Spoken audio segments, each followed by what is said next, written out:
क'क्राझारनि बड'लेण्ड मुलुगसोलोंसालियाव दावबायफैदों आसाम आयेन आफादनि बुंथिगिरि बिस्वजित दैमारिया। बड'लेण्ड मुलुगसोलोंसालिनि सोलिफु थासारिनि सायाव खौरां लादों बुंथिगिरि दैमारिया। मख'नाय जायोदि गावनि बड'लेण्ड मुलुगसोलोंसालि नायगिदिंफैनायाव मुलुगसोलोंसालिनि सोलिफु थासारि आरो बायदि जेंनाफोरनि सायाव दिनै बड'लेण्ड मुलुगसोलोंसालिनि vice chancellor professor doctor Badal Ahuja, registrar doctor Subung Basumatary आरो मुलुगसोलोंसालिनि बिबानगिरिफोरजों गुवारै सावरायलायो। बाखनायथावदि आसाम आयेन आफादनि बुंथिगिरि बिस्वजित दैमारिया बड'लेण्ड मुलुगसोलोंसालिनि सिङाव थांलाय फैलाय खालामग्रा गल्फ कार बायनो थाखाय 7,70,000 रांखान्थि अनसुंथाइनि चेक बिलाइ गथायदों। लोगोसे बै समाव गावनि एमपि मावबिबान समाव बड'लेण्ड मुलुगसोलोंसालियाव 50 लाख रांजों लुफुंनानै होनाय गार्ल्स हस्टेलखौ नायगिदिंफैनायजों लोगोसे आथिखालनि हस्टेलनि थासारि आरो जेंनाफोरनि सायाव हस्टेलनि फरायसुलिफोरजों सावरायलायो।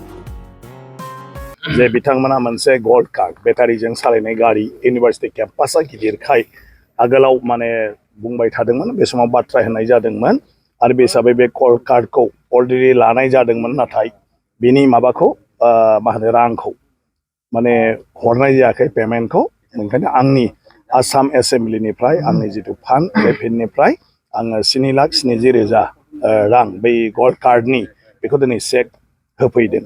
जेन'बा इउनिभार्सिटि जे बिथांमोनाबो जेबो गैया फान्ड बे हिसाबै, गतिके बे जिहेतु आंनि मोनसे कमिटमेन्टमोन।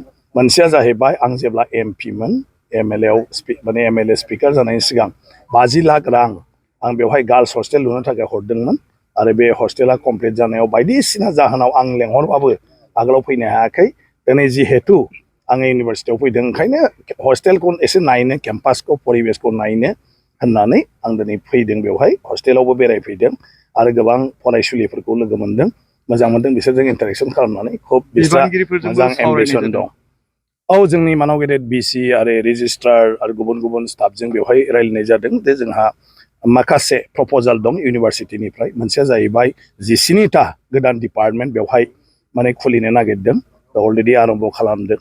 दा बिनि थाखाय माखासे प्रफेसार, एसिस्टेन्ट प्रफेसारनि पस्ट नांगौ आरो गुबुन गुबुन स्टाफनि पस्ट नांगौ। मोनसेया जाहैबाय दासिमबो बड'लेण्ड इउनिभार्सिटियाव नन टिचिं स्टाफ जायफ्रा फोरोंगिरि नङा, सोरबा पियन, चौकिदार, केरानि आरो सोरबा इउडिए, बेफोरबायदि पस्टआ दाबो सेंसन जाजोबाखै। बिनि प्रप'जालाबो थांनानै दंहैयो। ओंखायनो बेफोर बाथ्राफोरखौ सावरायनाय जादों, माबोरैहाय जोङो थाबै खालामनो हायो। दा बे बाथ्राखौ लानानै दिनै आंनो जिखिनि मेम'रेन्डाम होदों मानाव गेदेर गिबि मन्त्रि डक्टर हिमन्त बिश्व शर्मा आरो मानाव गेदेर सोलोंथाइ बिफाननि मन्त्रि डक्टर रेनस स्पिकारजों आङो सावरायहैगोन, जेसे हागौ थाबै जाहाथे बड'लेण्ड इउनिभार्सिटिनि जिखिनि आसाम गभर्नमेन्टनि मावनो गोनां खामानि दं बेखौ जाहाथे मावनानै हरनो हायो।